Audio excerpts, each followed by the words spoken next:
Good morning student, welcome to my class. This is class 7 और previous class में हमने topic पढ़ा था रेशो. इस क्लास में हम टॉपिक पढ़ेंगे proportion.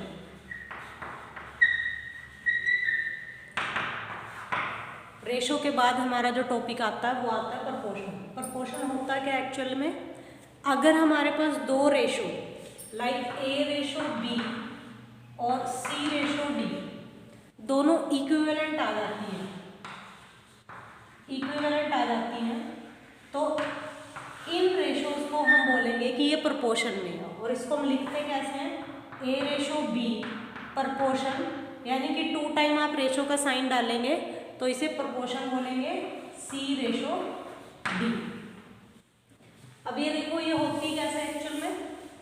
Suppose you have 4 ratio 32 and 1 ratio 8.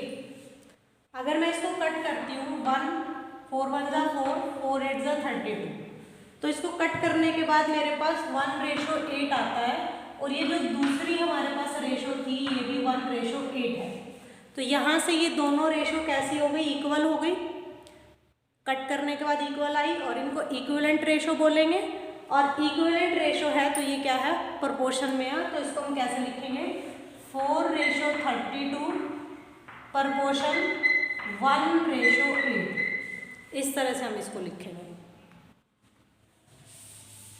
ये प्रोपोर्शन था.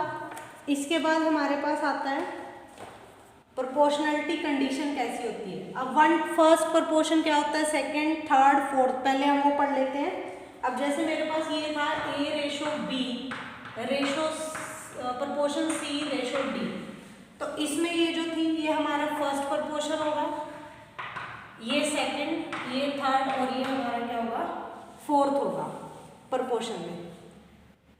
ये जो लास्ट वाली टर्म, फर्स्ट वाली टर्म है और लास्ट वाली है जो ए और डी, ये हमारी एक्सट्रीम टर्म्स होंगी. एक्सट्रीम मतलब ये एक्सट्रीम एंड्स पे है तो ये एक्सट्रीम टर्म्स होंगी. और ये जो दोनों बीच में है ये मिडल टर्म्स होंगी या मीन टर्म्स होंगी. मिडल या फिर मीन, बीच वाली मिडल होंगी या मीन होंगी. और अगर मैं आपसे फोर्थ प्रोपोर्शन पूछूं तो ये तीनों रब हो जाएंगे. लास्ट वाला आपको क्या होगा, फोर्थ प्रोपोर्शन होगा. इसके बिहाफ पे क्वेश्चंस आते हैं आपके पास. इसके बाद प्रोपोर्शनलिटी कंडीशन मैंने वैसे आपको बता दी है, फिर भी इसका मेथड मैं आपको बता देती हूँ कैसे करना है. अगर आपके पास इस तरह से कोई भी प्रोपोर्शनलिटी की कंडीशन दे रखी है तो आपको कैसे करना है, ए रेशो बी को पहले आप फ्रैक्शन में कन्वर्ट करेंगे जो कि बन जाएगा a by b. First term numerator में जाएगी, सेकेंड टर्म डिनोमिनेटर में जाएगी. ये जो प्रोपोर्शन है ये इक्वल टू में कन्वर्ट हो जाएगा. और ये सी रेशो डी है, फर्स्ट टर्म न्यूमरेटर में जाएगी, सेकेंड टर्म डिनोमिनेटर में जाएगी. फिर इसको हम करेंगे क्रॉस मल्टीप्लाई. ए को डी के साथ मल्टीप्लाई करेंगे तो ए डी बन जाएगा, बी को सी के साथ मल्टीप्लाई करेंगे तो बी सी बन जाएगा. और अगर ये दोनों इक्वल आ जाते हैं तो देखो यहाँ से हमें क्या पता चल रहा है, ए और डी हमारा क्या था, एक्सट्रीम टर्म्स थी, यानी कि प्रोडक्ट ऑफ एक्सट्रीम्स.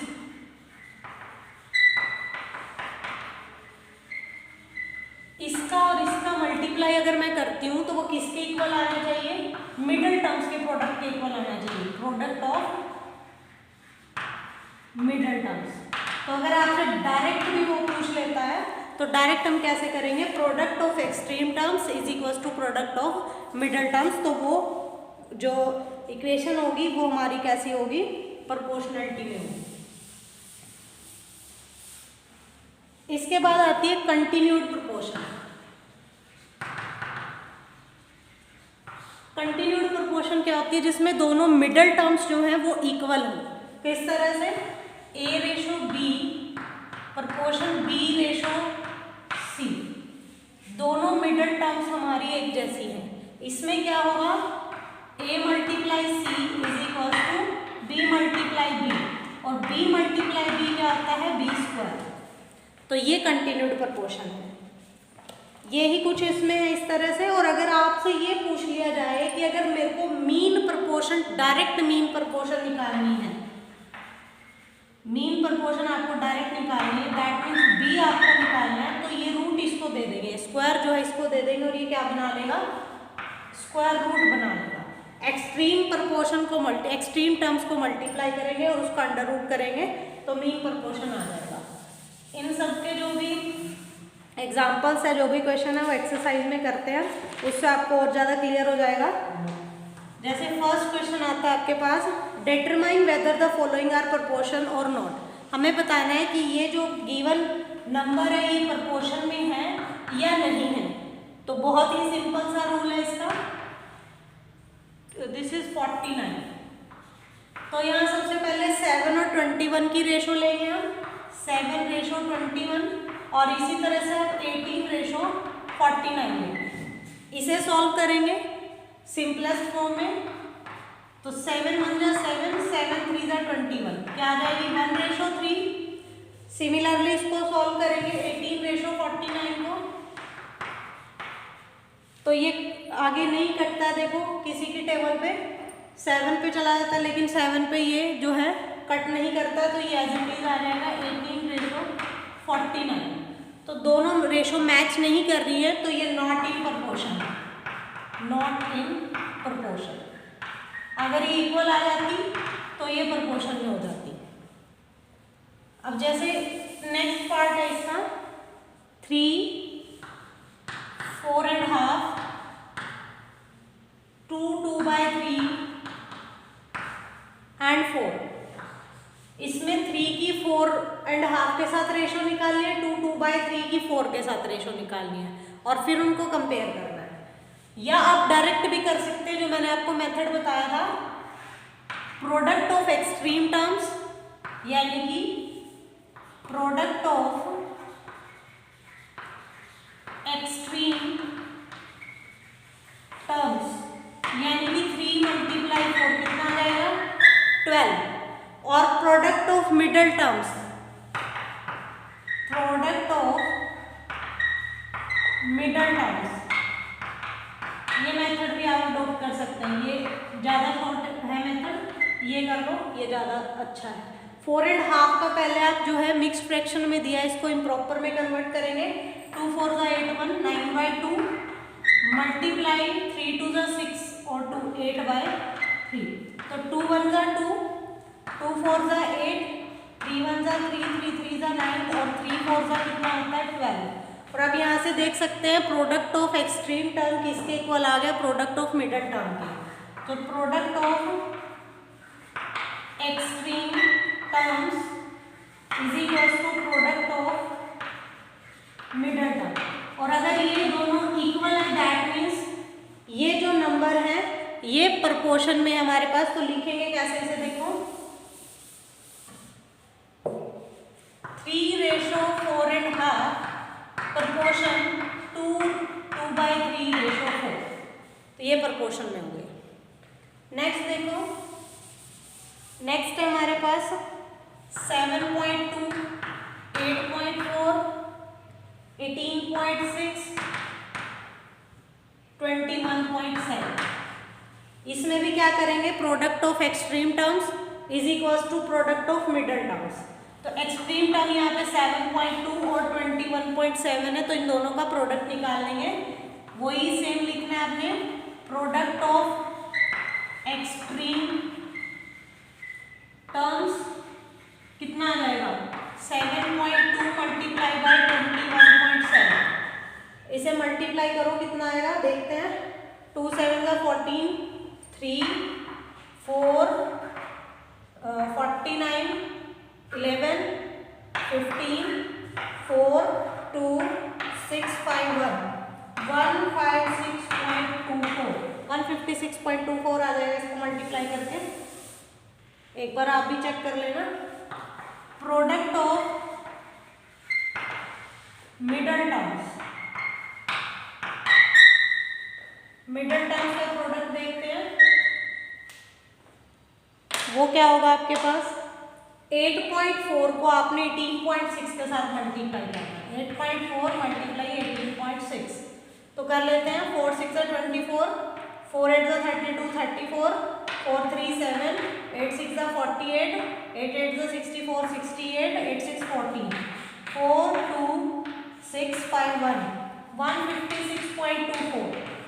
अगर इन्हें भी आप मल्टीप्लाई करते हो तो ये भी रिजल्ट क्या देते हैं 156.24। तो product of extreme term equal to product of middle term आ गया। दैट मीन्स ये क्या है, प्रोपोर्शन में है। तो अब लिखेंगे 7.2 ratio 8.4 proportion 18.6 ratio 21.7। Next part देखो, नेक्स्ट पार्ट है हमारे पास। अब यहाँ पे देख सकते हैं 2 boys 5 girls 6 boys and 9 girls. यानी कि हमें बॉयज की रेशो गर्ल्स के साथ और यहाँ पे बॉयज की रेशो गर्ल्स के साथ निकालनी है। तो ध्यान से देखिए, यहाँ पे भी हम प्रोडक्ट ऑफ क्या कर लेंगे, एक्सट्रीम टर्म्स और प्रोडक्ट ऑफ मिडल टर्म्स कर लेंगे। प्रोडक्ट ऑफ एक्सट्रीम टर्म्स कितना आ जाएगा। अब ऐसा तो नहीं है कि आप बॉयज को गर्ल्स में कन्वर्ट कर सकते हो। कई बच्चे सोचेंगे रेशो में तो मैम ने कहा था सेम चीज के साथ सेम चीज ही सेम यूनिट होनी चाहिए। तो है तो दोनों मतलब ह्यूमन बीइंग ही है ना। तो इसे आप ये मत सोचना कि लड़के को लड़कियों में कन्वर्ट कर लेना है, गर्ल्स को बॉयज में, ऐसा नहीं होगा। प्रोडक्ट ऑफ एक्सट्रीम टर्म्स कितना आ जाएगा, 2 × 9 18 आ जाएगा। और प्रोडक्ट ऑफ मिडल टर्म्स अगर हम देखते हैं वो आ जाएगा 5 6 30। तो दोनों इक्वल नहीं आ रहे हैं, और अगर इक्वल नहीं है तो ये नॉट इन प्रोपोर्शन है, ये प्रोपोर्शन में नहीं है, नॉट इन प्रोपोर्शन। आपको जो मैंने प्रोपोर्शनलिटी का साइन बताया वो तभी लगाना है जब प्रोपोर्शन में होगा, अदरवाइज आप नॉट इन प्रोपोर्शन लिखेंगे अगर प्रोपोर्शनलिटी नहीं है। नेक्स्ट है हमारे पास 0.4 मीटर। ये आपका पार्ट नंबर 5 है, देख लेना भाई अपने बुक में। 1.2 metre, 0.6 metre and 1.8 metre. Same here, product of extremes and product of middle terms. Product of extremes 0.4 × 18 1.8, 0.72 आ जाएगा। And product of middle means भी बोल सकते हो इसे आप शॉर्ट फॉर्म में। इसे एक्सट्रीम्स बोल सकते हैं एक्सट्रीम टर्म्स की बजाय, इसे आप मीन्स बोल सकते हैं मिडल टर्म की बजाय, और शॉर्टकट हो जाएगा। तो 1.2 × 0.6 इज 0.72। दोनों का जो प्रोडक्ट है वो सेम आ रहा है, तो इसका मतलब कि प्रोपोर्शन में है। तो 0.4 मीटर लिखने रेशो 1.2 प्रोपोर्शन 0.6 रेशो 1.8। तो ये क्या हो जाएगा आपका प्रोपोर्शन में हो जाएगा। नेक्स्ट पार्ट देखते हैं। नेक्स्ट पार्ट इज 6 पार्ट जो है आपके पास 8 ग्राम 21 ग्राम 24 ग्राम एंड 63 ग्राम। यहाँ भी product of extremes and product of means हम फाइंड आउट कर लेते हैं। प्रोडक्ट ऑफ एक्सट्रीम्स कितना हो जाएगा 8 × 63 504 आ जाएगा। इसी तरह से हम प्रोडक्ट ऑफ मीन्स निकाल लेंगे। Product of means 21 × 24। तो ये भी मल्टीप्लाई करने पे 504 आ रहा है, और प्रोडक्ट ऑफ एक्सट्रीम भी मल्टीप्लाई करने पे 504 आ रहा है। तो दैट मीन्स ये प्रोपोर्शन में है। तो 8:21 प्रोपोर्शन 24:63। तो ये फर्स्ट क्वेश्चन हमारा कंप्लीट हो गया है। नेक्स्ट जो क्वेश्चन है, क्वेश्चन नंबर 2, वो क्या है, find the value of x in the following proportion. आपको x की वैल्यू निकालनी है फॉलोइंग प्रोपोर्शन, मतलब इस बार जो है हमें प्रोपोर्शनलिटी दी हुई है। उसका यूज करके हमें x की वैल्यू निकालनी है। तो ये भी बहुत इजी है। तो देखो कैसे, 25/x प्रपोर्शन 5/2। तो क्या बताया था मैंने, प्रोपोर्शनलिटी का क्या रूल है, रूल सेम रखना है। x की वैल्यू निकालनी हो या प्रोपोर्शनलिटी निकालनी हो या आपको मिडिल टर्म सेम दे रखी हो, कुछ भी दे रखो, आपको रूल सेम रखना है। तो देखेंगे प्रोडक्ट ऑफ एक्सट्रीम, फॉर्मूला क्या है हमारा, प्रोडक्ट ऑफ एक्सट्रीम्स किसके इक्वल होना चाहिए, प्रोपोर्शनलिटी के लिए प्रोडक्ट ऑफ मीन्स के इक्वल होना चाहिए। सो प्रोडक्ट ऑफ मीन्स आ जाएगा। और प्रोडक्ट ऑफ एक्सट्रीम क्या है, 25 मल्टीप्लाई 2, तो 25 मल्टीप्लाई 2। और प्रोडक्ट ऑफ मीन्स क्या है, x मल्टीप्लाई 5, x मल्टीप्लाई 5। और 25 टू जा क्या होता है 50, x मल्टीप्लाई 5। ये 5 यहाँ मल्टीप्लाई में उधर जाके क्या हो जाएगा, डिवाइड हो जाएगा, तो 50/5। और यहाँ से हमारे पास x की वैल्यू क्या आ जाएगी, 10 आ जाएगी। तो बहुत इजी है ये। नेक्स्ट हमारे पास है, देखो कहीं x आ जाए कोई मतलब नहीं है, फर्स्ट प्रोपोर्शन पे, सेकंड पे, थर्ड पे, फोर्थ पे, कहीं पे भी आ जाए, हमें फॉर्मूला सेम रखना है। Product of extremes equal to product of means. x/100 proportion 3/12। यहाँ भी कोई फॉर्मूला रहेगा, product of extremes is equal to product of means, यानी कि x की मल्टीप्लाई 12 के साथ। So product of extremes is equal to product of means, यानी कि x multiply 12 is equal to 100 multiply 3। x multiply 12 को ऐसे कैसे लिखेंगे, 100 मल्टीप्लाई 3 करेंगे तो 300 आ जाएगा। x को इधर ही रखेंगे, 12 यहाँ मल्टीप्लाई में उधर जाके क्या हो जाएगा, डिवाइड। 12 1 जा 12, 12 2 जा 24, 12 5 जा 16। तो x की वैल्यू आ गई आपके पास 25। x कहीं भी आए फॉर्मूला सेम रहेगा, product of extremes equal to product of means. Next है आपके पास 8/17.5 प्रोपोर्शन x/35। फॉर्मूला वही रहेगा, product of extremes equal to product of means. Product of extremes is equal to product of means. तो extremes यहाँ पे 8 multiply 35 है और मीन्स यहाँ पे 17.5 मल्टीप्लाई x है। तो इसे अगर मल्टीप्लाई करते हैं तो 280 आता है और ये 17.5 प्लस मल्टीप्लाई x को उधर ही रखेंगे, ये 17.5 यहाँ मल्टीप्लाई में तो इधर आके डिवाइड हो जाएगा। अब ध्यान से देखेंगे, इसके पास डेसिमल के बाद एक ही डिजिट था, यानी कि डिवाइड में क्या आना चाहिए 10। और अगर वो डिवाइड में, इधर ही करके दिखाती हूँ इसे मैं, नहीं तो कंफ्यूजन हो जाएगा आपको। इसका मैंने डेसिमल हटा के नीचे 10 लगा लिया है, क्योंकि डेसिमल के बाद एक ही डिजिट था तो नीचे 10 आएगा। 2 होते तो 100 आता, 3 होते तो 1000 आता है। अब ये यहाँ से उधर जाएगा तो ये 175/10 है, उधर जाके उल्टा हो जाएगा 10/175, इस तरह से। तो इसे आप डिवाइड कर सकते हैं, 5 3 जा 15, 5 5 जा 25, 5 2 जा 10, 35 1 जा 35, 8 जा 8। तो 8 2 जा होता है 16। तो x की वैल्यू मेरे पास क्या आ गई 16। 8 2 जा 16 आ गई, x की वैल्यू 16।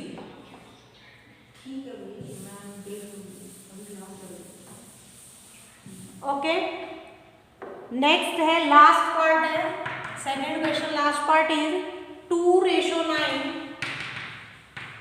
Proportion 6/x। 2/9 6/x। तो product of extremes is equal to product of means. Product of extremes is equal to product of means. Extremes यहाँ पे 2 मल्टीप्लाई x हो जाएंगे और मीन्स यहाँ पे 9 मल्टीप्लाई 6 हो जाएंगे। तो तो ये 2 मल्टीप्लाई एक्स रहेगा, 9 6 से होता है हमारे पास 54, एक्स इधर ही रहेगा, ये 2 यहाँ मल्टीप्लाई में उधर जाके क्या हो जाएगा, डिवाइड। तो x की वैल्यू मेरे पास यहाँ से क्या आ गई, 27। तो इस तरह से इजीली हम कहीं पे भी आपके फर्स्ट सेकंड थर्ड या फोर्थ प्रोपोर्शन पे आपके पास वैल्यू x है तो हम इजीली फाइंड आउट कर सकते हैं। थर्ड क्वेश्चन क्या है हमारे पास, third question is find the fourth proportional in each of the following. Fourth proportional निकालना है आपने, यानी कि जो एक्सट्रीम हमारी d की वैल्यू हुआ करती थी वो हमें फाइंड आउट करनी है। तो हम क्या करेंगे, फोर्थ प्रोपोर्शन को x मान लेंगे, हमने x मान लिया। तो जैसे हमें दे रखा है 3, 5, 21, ये क्वेश्चन नंबर थर्ड है फर्स्ट पार्ट। तो हम फोर्थ प्रोपोर्शन को क्या मान लेते हैं, x मान लेते हैं, और x मान के 3:5, और ये प्रोपोर्शन में तो तभी होगा ना, फोर्थ प्रोपोर्शन कब निकाल सकते हो आप, जब ये प्रोपोर्शन में गिवन हो। प्रोपोर्शन 21:x, बस जैसे दिया वैसे के वैसे आपने लिख देना उठा के लास्ट में x। अब फॉर्मूला सेम रहेगा, क्या फॉर्मूला था हमारे पास में, product of extremes equal to product of means. So product of extremes equal to product of means.